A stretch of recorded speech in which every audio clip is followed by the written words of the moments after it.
Allons-y pour la correction du formulaire sur les fractions, multiplication, inverse, division. Pour la multiplication, on commence. Alors, la règle est assez simple. Pour pouvoir multiplier deux fractions, on multiplie les numérateurs entre eux, on multiplie les dénominateurs entre eux. On multiplie en haut, on multiplie en bas. Donc, la première, calculer 7 quarts fois 3 cinquièmes. On va multiplier 7 fois 3 et 4 fois 5. Donc, A est égal à 7 fois 3, 21, sur 4 fois 5, 20.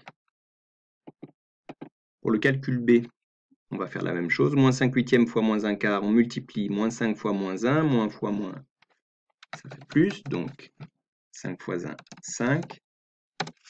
Et 8 fois 4, 32. Donc 5 sur 32. Pas de difficulté. Deuxième question. 2 cinquièmes fois 3 septièmes, 2 fois 3, 6. 5 fois 7, 35. Troisième question. 3 septièmes fois 5 sixièmes, 3 fois 5, 15, 7 fois 6, 42.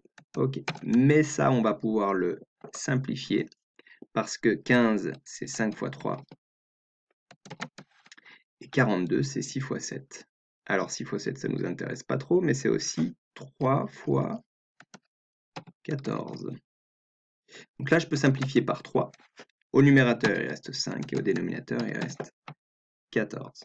Notre fraction simplifiée, c'est ce qui nous était demandé dans la consigne, c'est 5 sur 14. Donc si vous donnez 15 sur 42, votre réponse est correcte, ça correspond bien au résultat de la multiplication. Vous ne répondez pas complètement à la consigne parce qu'on vous demande une fraction simplifiée. La quatrième, 5 neuvièmes fois 4. Alors on nous dit que 4, ça peut s'écrire 4 sur 1, donc on va effectuer 5 fois 4, 20, sur 9 fois 1, 9. Attention à ne pas multiplier 9 fois 4. Il n'y a que d'ailleurs ça on l'avait déjà vu plus tôt dans l'année, 5 sur 9 fois 4, c'est 5 fois 4 divisé par 9. On multiplie uniquement au numérateur. La cinquième, alors ce qui s'applique pour deux fractions peut fonctionner pour trois fractions. On va multiplier les trois numérateurs et multiplier les trois dénominateurs. Donc 11 fois 10 fois 1, 11 fois 10, ça fait 110. Fois 1, ça reste 110. Sur, alors on peut calculer d'abord 2 fois 5, 10. Fois 13, 130.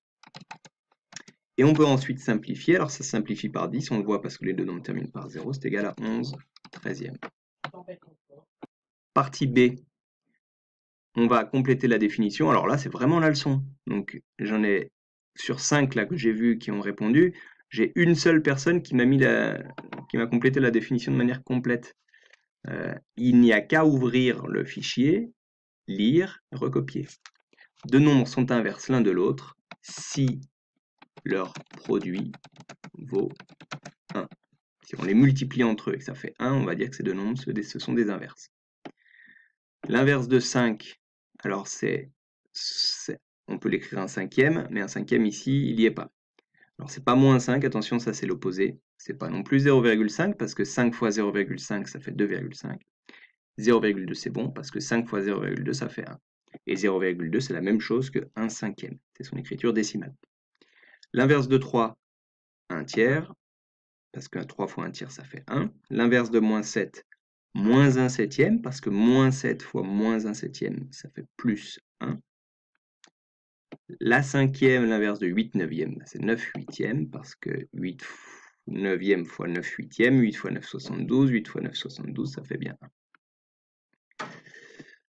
Dernière partie, même chose ici, divisé par un nombre c'est, donc ça c'est recopier la leçon, c'est multiplier par son inverse. Et donc c'est ce qu'on va faire par la suite. Diviser par 4, c'est comme multiplier par l'inverse de 4. L'inverse de 4, c'est 1 quart. Donc on multiplie par 1 quart. Encore une fois, on fait pareil. Diviser par 1 septième, c'est comme multiplier par l'inverse de 1 septième. L'inverse de 1 septième, c'est 7. Vu que l'inverse de 7, c'est 1 septième, l'inverse de 1 septième, c'est 7. 7 fois 1 septième est égal à 1. Ici, on doit mettre 4 fois 7. Ici, maintenant, on entre dans vraiment les divisions de fractions telles qu'on, de manière plus générale. 7 douzièmes divisé par 3 huitièmes, divisé par un nombre, c'est multiplié par son inverse, donc c'est multiplié par l'inverse de 3 huitièmes, c'est 8 tiers. Et la première fraction, attention, elle ne bouge pas. Donc j'ai vu une réponse comme celle-ci, où vous avez pris l'inverse de la première, l'inverse de la deuxième. Non, notre point de départ, c'est 7/12. Lui, il ne bouge pas. Et j'ai deux chemins. Soit je divise par 3/8, soit je multiplie par 8/3. Mais la première fraction, on n'y touche pas. Bonne réponse, 7/12 fois 8/3. Et enfin, la dernière, maintenant, c'est à vous de faire une division classique. Donc, 8/17 divisé par 9/17, c'est comme 8/17 multiplié, donc je transforme ma division que je n'aime pas faire en une multiplication, fois l'inverse de 9/17, c'est-à-dire fois 17/9. Donc maintenant, j'applique la règle sur la multiplication, je multiplie les numérateurs, donc 8 fois 17, sur 17 fois 9. En réalité, je n'ai pas besoin de faire mes multiplications là, parce que je vais pouvoir simplifier par 17. Ça va se simplifier. Ça ne sert à rien que je fasse 8 fois 17, je calcule 9 fois 17, parce qu'après, je vais simplifier par 17. Donc, je vais tout de suite simplifier. Le 17, il apparaît au numérateur et au dénominateur, et c'est égal à 8/9. Bon, écrivez-le sur papier avec des barres de fraction correctement, ça se voit beaucoup mieux que ici, là, avec mes slash. C'est pas très joli. Vous pourrez bien voir qu'on a un 17 au numérateur en haut et un 17 au dénominateur, qu'on peut les simplifier et arriver à 8/9. Et c'est terminé.